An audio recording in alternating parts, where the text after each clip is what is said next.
કહેવાય કે કોઈ થાંભલાને આપણે કોઈ ગાંડો માણસ પકડી લે અને એમ કે મને આ થાંભલાથી છોડાવો, મને આ થાંભલાથી છોડાવો, થાંભલો મને પકડે છે, આ થાંભલાએ મને પકડ્યો છે, મને છોડાવો, અને બાથ એને ભરી હોય,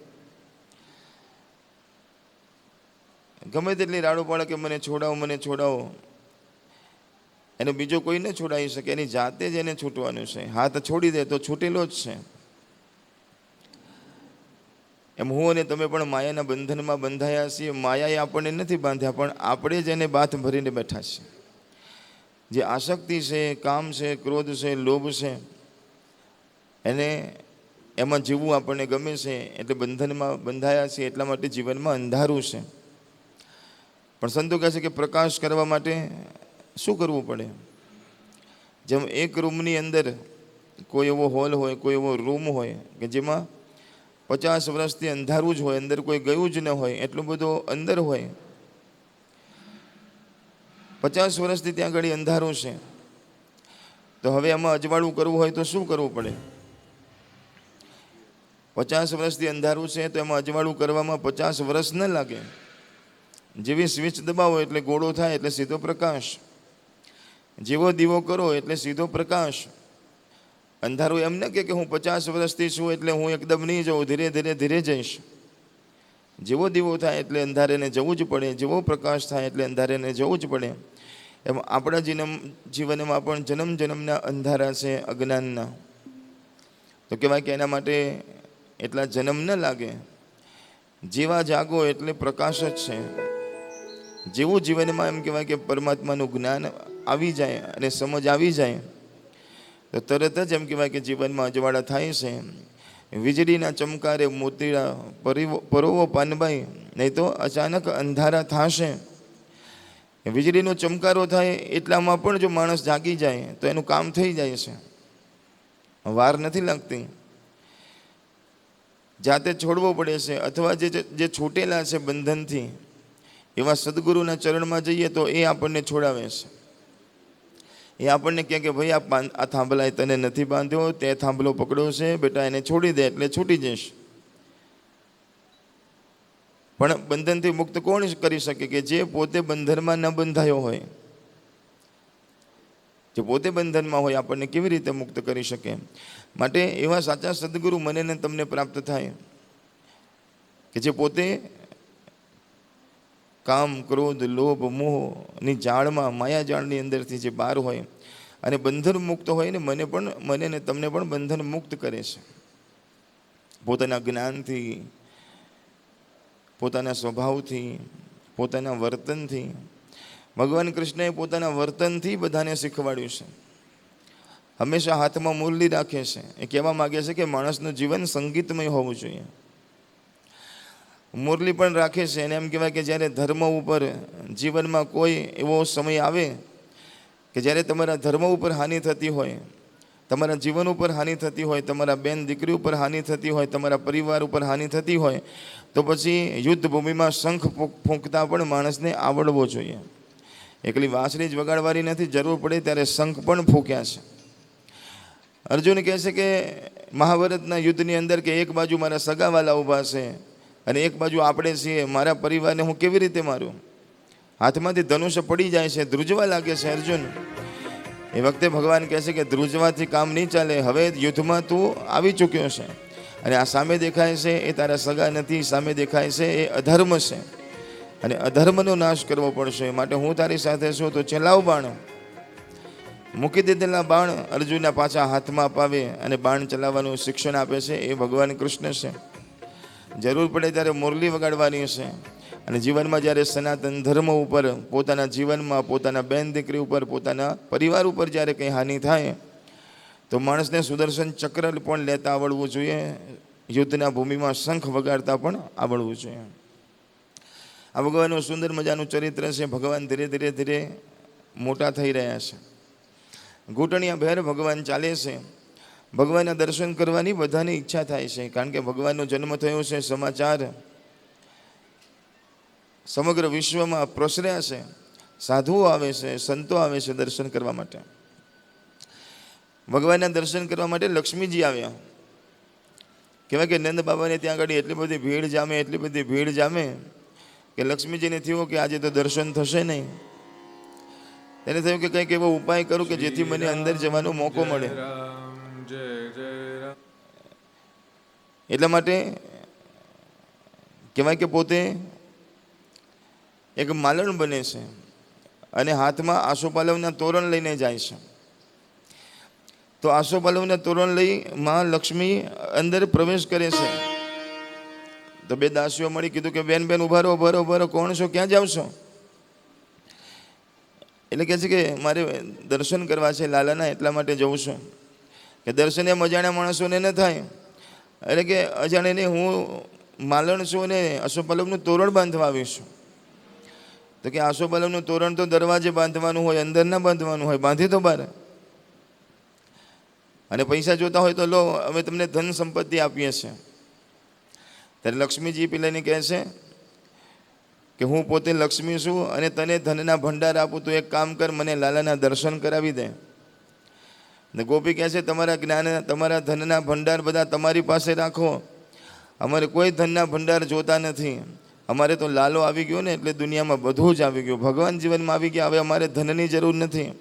લક્ષ્મીજી પાછળ પાછળ દોડે છે કે ઊભી રહે ગોપી, ઊભી રહે, મને દર્શન કરાવો.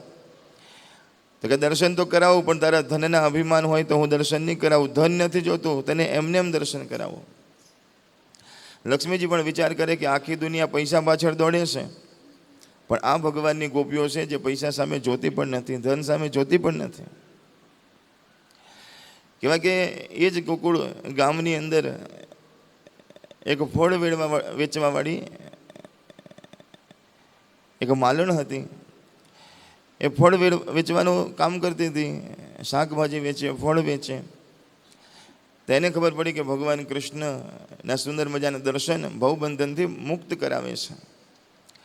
તો કોઈ સંતને જઈને પૂછ્યું કે પ્રભુ મારે દર્શન કરવા છે, આ મારા જેવા ગરીબને કોણ અંદર જવા દેશે? એટલે સંતે કીધું કે તારે દર્શન કરવા હોય તો એક કામ કર,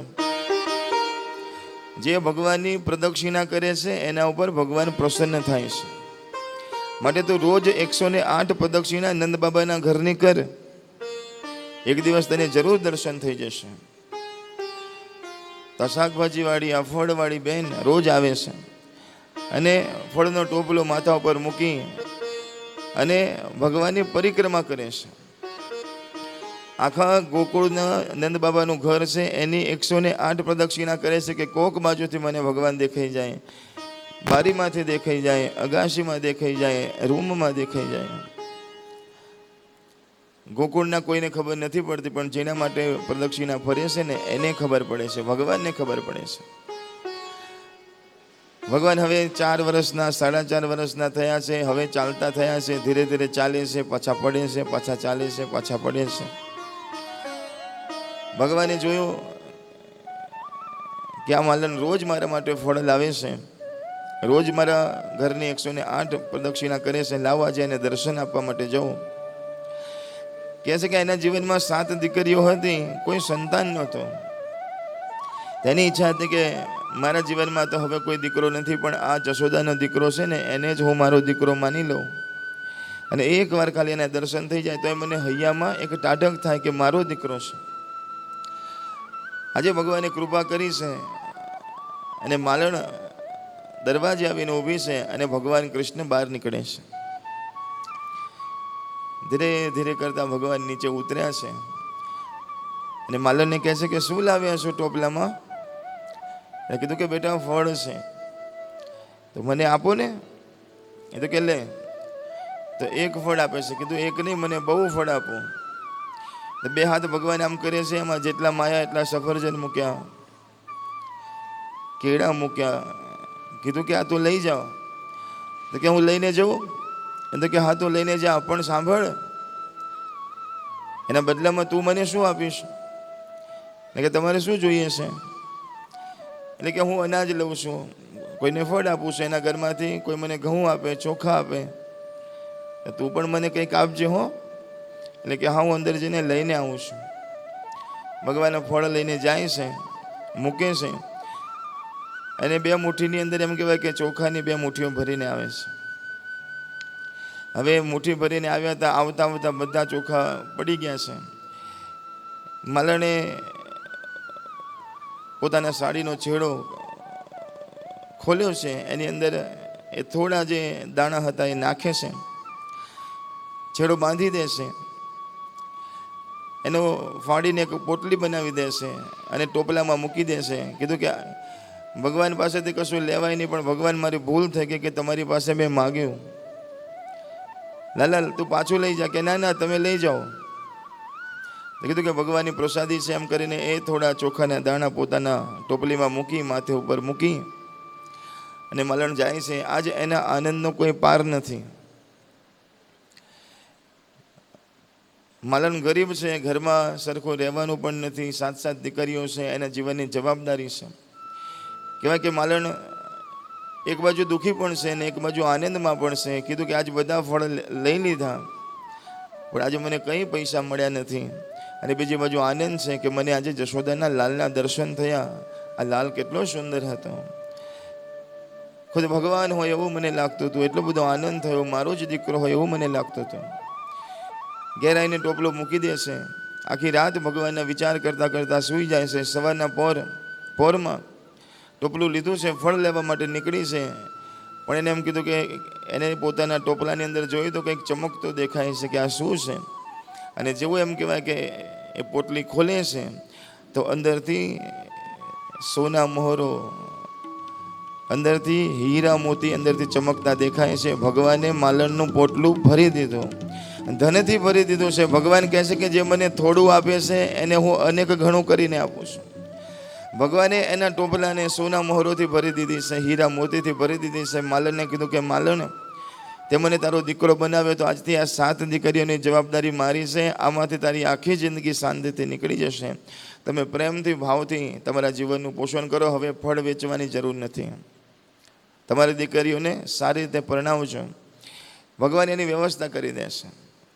આ કથા મને ને તમને પણ સમજાવે છે કે ભગવાને જે આપે છે, ભગવાન એને એના કરતાં અનેક ઘણું કરીને આપે છે. આપણે 2 હાથવાળા છીએ, આપણે આપીને ભગવાનને કેટલું આપીએ, પણ ભગવાનને 1000 હાથ કહેવામાં આવે છે. માટે તમે 2 હાથોથી આપો છો, પણ ભગવાન જ્યારે તમારા ઉપર રાજી થાય ત્યારે 1000 હાથથી મને ને તમને આપે છે. ભગવાન હવે 5 વર્ષના 6 વર્ષના થયા છે. નાના નાના બાળકો ભગવાનની પાસે રમવા માટે આવે છે. એક દુબળા પતળા પોતાના મિત્રને જોઈને કીધું કે તું કેમ આવો દુબળો છે, હું જો કેવો છું. એટલે કે તમે તો હો, તમારા ઘેર તો બહુ ઘી છે, માખણ છે, મિશ્રી છે, અમારા ઘરમાં તો કશું નથી. અને થોડું માખણ થાય છે એ માં ખાવા દેતી નથી, વેચી મારે છે. તો બીજો મિત્ર જો તું કેમ આવો છે, એટલે કે મારા ઘરમાં આ જ કથા છે, માખણ તો થાય છે પણ માં ખાવા નથી દેતી, બધું વેચી મારે છે, પૈસા લાવે છે. ભગવાને કીધું કે આવું ના ચાલે, પહેલાં ઘરના બાળકોને ખવડાવવું જોઈએ ને પછી એમ કહેવાય કે વેચવું જોઈએ. તો કીધું પણ એવું થાય એવું નથી. તો ભગવાને કીધું કે સીધી આંગળીથી ઘી ના નીકળે તો શું કરવું જોઈએ? બોલતાય નથી, બોલો. સીધી રીતે જો માખણ ખાવા ના મળે તો પછી આપણે બીજી રીતેથી માખણ ખાઈશું. તો શું કરશું? હવે આપણે ચોરી કરશું અને આપણે એક મંડળ બનાવશું. ભગવાન કહે છે કે આપણે એક મંડળ બનાવશું અને ચોરી કરવા જઈશું. અને જેના જેના ઘરમાં આવી રીતે માખણ સાચવવામાં આવે છે, માખણ ખાશું. તો કીધું કે આપણા મંડળનું નામ પાડો. એટલે કીધું કે માખણ ચોર મંડળ નામ રાખ્યું છે. અને કીધું કે એનો પ્રમુખ હોય ને, મંડળનો પ્રમુખ હોય. તો કનૈયો કહે છે કે હું પ્રમુખ અને આપણે ચોરી કરવા જઈશું. તો એક મિત્ર કહે છે કે ના ના, ચોરી ના કરાય, ચોરી કરવા જઈશું, પકડાઈ જઈશું તો માર પડશે. ભગવાન કૃષ્ણે કીધું કે માર ના પડે, મારી પાસે એક મંત્ર છે, આ મંત્ર બોલતા બોલતા ચોરી કરીએ ને તો પકડાઈએ નહીં. સાંભળો છો ને બધા? સાંભળવો છે તમારે? ઉપયોગ ના કરો તો કહો. કહે છે કે આ મંત્ર બોલતા બોલતા ચોરી કરીએ તો પકડાઈએ નહીં, મારી પાસે મંત્ર છે. તો કે અમને કે ને. અને કનૈયો કહે છે મંત્ર છે કફલમ કફલમ કફલમ કફલમ. સારા કામનું સારું ફળ ને ખોટા કામનું ખોટું ફળ. એટલે કીધું કે આ મંત્ર બોલીએ એટલે તો પછી ભગવાન કૃષ્ણની સાથે કીધું કે આજ કોના ઘેરથી ઉદ્ઘાટન કરશો? તો એક છોકરાએ કીધું કે આજે મારી માં છે ને બપોર પછી મામાને ઘેર જવાની છે, તો આપણા ઘેરથી ઉદ્ઘાટન કરો. હવે છોકરો પોતે ઘર બતાવે અને નાના નાના બાળકો એની અંદર જાય, આમાં એને ચોરી કહેવાય? કોઈને ખબર ન હોય એવી રીતે એના ઘરમાં જઈને લો તો ચોરી કહેવાય, પણ છોકરો જ દરવાજો ખોલે, છોકરો જ આગળ હોય. સંતો કહે છે કે કનૈયો માખણની ચોરી કરે છે. માખણ એટલે શું? તો કહે છે માખણ એટલે નિર્મળ મન. એક હોય છે કપટવાળું મન અને એક હોય છે નિર્મળ મન. તો કપટવાળા મનના હોય ત્યાં આગળ ભગવાન નથી જતા, પણ જેનું મન નિર્મળ હોય એના ઘેર ભગવાન જાય છે. તો આવી રીતે માખણ ચોરે છે, મિશ્રી ચોરે છે, પોતે ખાય છે, બાળ મિત્રોને ખવડાવે છે, વાનરોને ખવડાવે છે, પોતાની સાથે આખી મંડળી લઈને જાય છે. તો ઘણા લોકો બહુ રાજી થાય છે અને સામેથી આમંત્રણ આપે, કનૈયા મારા ઘેર આવજે, કનૈયા મારા ઘેર આવજે. અને ઘણી ગોપીઓના ઘેર ચોરી થઈ પછી ખીજાય છે કે હવે આ બાજુ ના આવતો, જો આ બાજુ આવ્યો તો તારી વાત છે. અને એવું કે એના ઘેર કનૈયો ખાસ જાય. ભગવાન કહી જાય કે આ તો તારા ઘેર આવીશ જ, પેલી કહેતો પછી જોઈ લેજે. હવે એમ કહેવાય કે બપોરના સમયે પતિનો ખાટલો આમ, પત્નીનો ખાટલો આમ, ને બંને જણા સૂતા હતા. કનૈયા ચારે બાજુ જોયું કે ક્યાંય કશું દેખાતું નથી. આ માખણ ગોપીએ બહુ ઊંચું મૂક્યું છે, હાથમાં આવ્યું નથી. તે પાછા જતા હતા, એમાં કનૈયાને થયું કે આને માખણ આપ્યું નથી એટલે આની દવા કરવી પડશે. એટલે એના પતિની જે ચોટી હતી એ અને એના પતિનો ચોટલો બાંધી દીધો. અને પછી કાનમાં જઈને જોરથી રાડ પાડી, ચોર ચોર. તે પતિ આમ ઊભો થયો અને પત્ની આમ ઊભી થઈ. બેની ચોટી એવી ખીજાય, ઊભો રહે તું કે ઊભો રહે. ભગવાન એવા ભાગ્યા જાય છે, એવા ભાગ્યા જાય છે. સંતો કહે છે કે ભગવાનની ચોરીની આ સુંદર મજાની લીલા મારા ને તમારા મનની ચોરી કરી જાય એવી લીલા છે.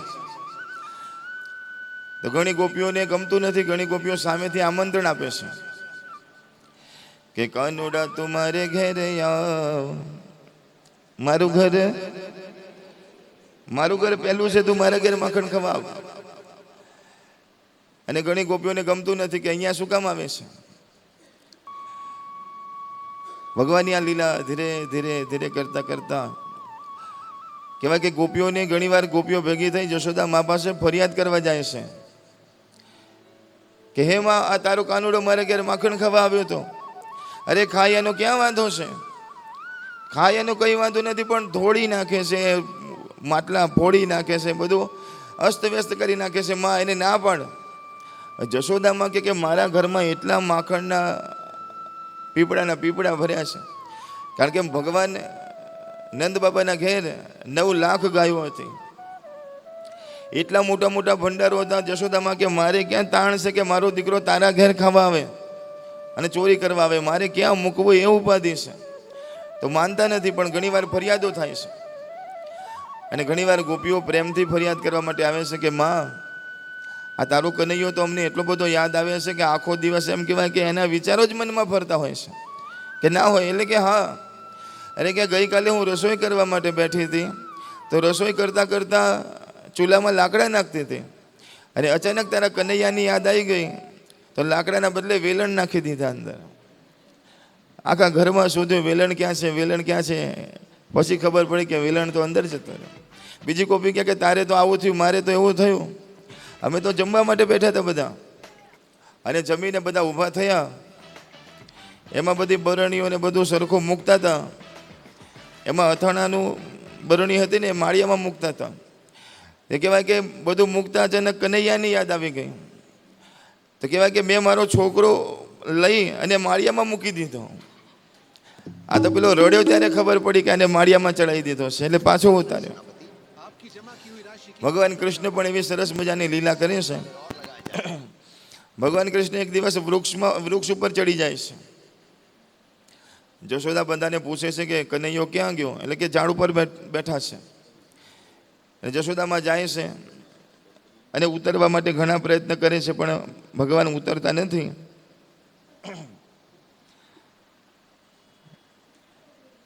યશોદામાં પાસે જઈને કહે છે કનૈયા શું કરે છે, નીચે ઉતર. અને કનૈયો કહે કે હું એમ ઉતરવાનું નથી માં. તો તું કેમ ઉતરીશ? એટલે કે મારા મિત્ર મનસુખાને કહો કે મને ઉતારે તો નીચે ઉતરો. હવે પોતે ઉપર બેઠા છે અને પેલો નાનો મિત્ર છે એને કહે છે કે એને કહો કે એ ઉતારે. તો મનસુખાને કીધું તું ઉતાર ને, એટલે કે ઉતર નીચે. એટલે કે એવી રીતે નહીં, આમ બે હાથ ઊંચા કરીને કે આ તો કે ઉતર નીચે. ભગવાનને ઉપરથી નમ્યા અને ભગવાનને નીચે ઉતરવાને બદલે એને ઉપર ખેંચી લીધો. અરે કે મારે ઉપર નથી ચડવાનું, તમારે નીચે ઉતરવાનું છે. એમ કરીને 2-4 મિત્રોને ઉપર ચડાવી દીધા. જશોદામાં કે તું કરે છે શું? આ બધાને ઉપર શું કામ ચડાવે છે? તારે નીચે ઉતરવાનું છે. ત્યારે કનૈયો કહે છે કે હું તો ઉપર વાળો છું, નીચે ઉતરવા માટે નથી આવ્યો, પણ મારા જે ભક્તો નીચે છે ને એને ઉપર લેવા માટે આવ્યો છું. એને જ્ઞાનમાં, અજવાળામાં, મારા ધામમાં લઈ જવા માટે આવ્યો છું. હું નીચે આવવા માટે નહીં, હું તો મારા ભક્તોને ઉપર લેવા માટે આવ્યો છું. માં કે તારી વાતોમાં કંઈ ખબર પડતી નથી. કે નથી ખબર પડતી એ જ સારું છે, કારણ કે જે દિવસે ખબર પડી જશે એ દિવસે પ્રેમ નહીં રહે. કહેવાય કે ગોપીઓ બધી ભેગી થઈ સરસ મજાની કાત્યાયની માની પૂજા કરે છે. આખો દિવસ ઉપવાસ કરે છે, વ્રત કરે છે. સાંજે નદી કિનારે જઈ માતાજીની મૂર્તિ બનાવે છે. સરસ મજાના ભજનો ગાય છે, આરતી કરે છે. અને સાંજે યમુનાજીમાં સરસ મજાના દીવા પધરાવે છે. એમ કહેવાય કે 400-500 ગોપીઓ ભેગી થઈ છે, યમુનાજીમાં દીવા પધરાયા છે. તો ભગવાન કૃષ્ણ ક્યાંકથી આવી જાય છે. આ બધી ગોપીઓ દીવા પધરાવતી હતી નદીમાં, અને ભગવાન બધા દીવા લઈ અને બહાર મૂકતા હતા. વચ્ચે નદીમાં ઊભા રહેતા. આમ જેમ દીવા જતા હતા એમાં આગળ જઈને ઊભા રહેતા. તો જે દીવા આવે બધા બહાર મૂકે છે, ગોપીઓ બધી અંદર મૂકે છે, ભગવાન કાઢીને બહાર મૂકે છે. જશોદામાએ કીધું કે ક્યાં છે કનૈયો? તો કે જો પેલા યમુનાજીના ધરામાં બેઠા છે, જો શું કરે છે. જોયું તો કીધું કે આ દીવા બહાર મૂકે છે. એટલે કહે છે ઓ ભલા માણસ, આ ગોપીઓ આવું સરસ મજાનું કરે છે, નદીમાં દીવા જાય છે, કેવું સારું લાગે છે, તું બહાર શું કામ કાઢે છે દીવાને? એટલે ભગવાન કહે છે કે માં આ બધા ડૂબે છે, આ દીવા બધા ડૂબે છે, હું એને બચાવું છું. આ બધા ડૂબે છે બચારા, એને હું બચાવું છું. તો માએ ધીરેને કીધું કે આટલા બધા દીવા છે તો કોને બચાવીશ? આ તો આટલા બધા દીવા છે તું કોને બચાવીશ? ત્યારે સાંભળજો, જવાબ બહુ સરસ મજાનો આપે છે. કહે છે કે માં, બધા દીવાની જવાબદારી મારી નથી, બધા દીવાની જવાબદારી મારી નથી, પણ જે મારી પાસે આવશે ને એને હું બચાવીશ. જય હો. બધાની જવાબદારી મારી નથી, પણ જે દીવા મારી પાસે આવશે ને એને હું બચાવીશ. જે મારા ભજનિયા ગાશે, જે મારી કથા સાંભળશે, જે મારી માળા કરશે, જે મને પ્રેમ કરશે ને એની જવાબદારી મારી છે, બધાની જવાબદારી મારી નથી. સાંભળો છો ને બધા? આટલા બધા એમ કહેવાય કે મનુષ્ય છે, અને બધાને ખબર છે, બધાને ખબર પડે છે કે સંસારમાં સુખ નથી, છતાં આંખો ઉઘડતી નથી. આખી જિંદગી પૂરી થઈ જાય છે, એમાંથી કોક જાગી જાય છે, અને એ ભગવાન તરફ ચાલે છે. અને એમાં કેટલા બધા ચાલનારા કોક પહોંચે છે. તો જે ચાલે છે, જે ભગવાન પાસે પહોંચે છે, ભગવાન કહે છે કે એને હું બહાર લઈ જાઉં છું, એને હું બહાર કાઢું છું. હવે સુંદર મજાની લીલા ભગવાન પ્રેમથી અને ભાવથી કરે છે. કહેવાય કે ગોપીઓ પણ બહુ આનંદથી, પ્રેમથી સુંદર મજાના ભજન ગાય છે, ભગવાનને રાજી કરે છે. સરસ મજાની 11નો દિવસ હતો, અને બધી ગોપીઓ સરસ મજાના રીતે ભગવાનને રાજી કરે છે. શું કહે છે? હે ધન્ય એકાદશી કરીએ તો વ્રજ સુખ પામીએ. ધન્ય એકાદશી કરીએ તો વ્રજ સુખ પામીએ. ધન્ય એકાદશી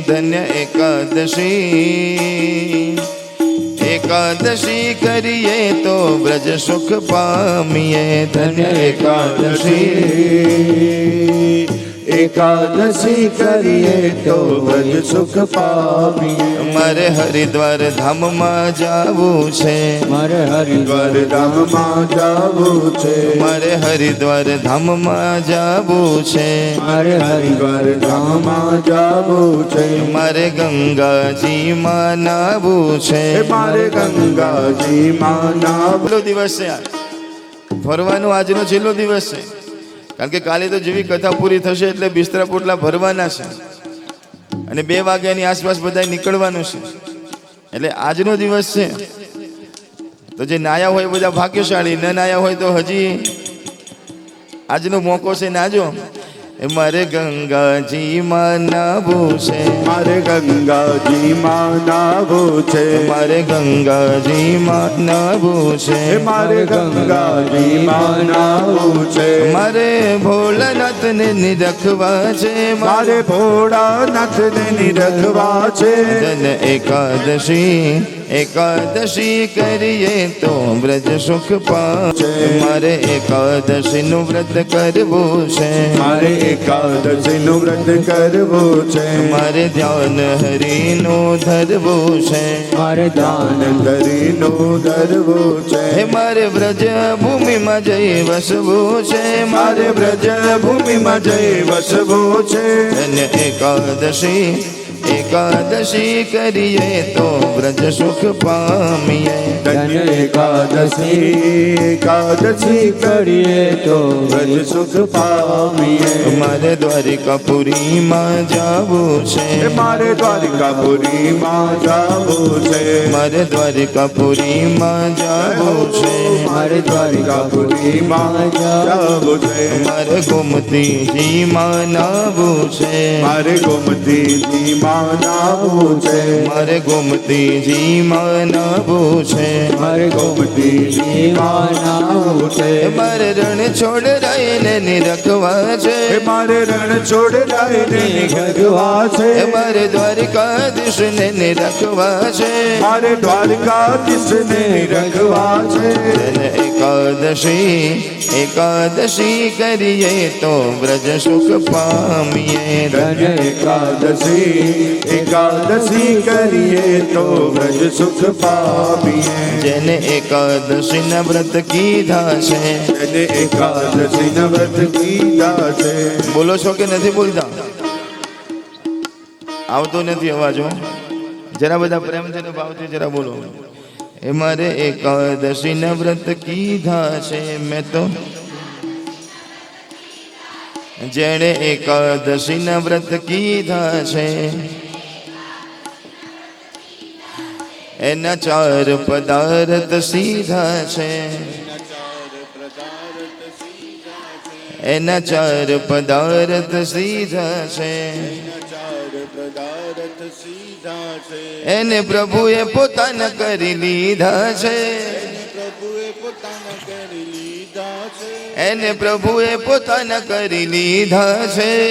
પ્રભુએ પોતાના કરી લીધા છે. ધન્ય એકાદશી કરીએ તો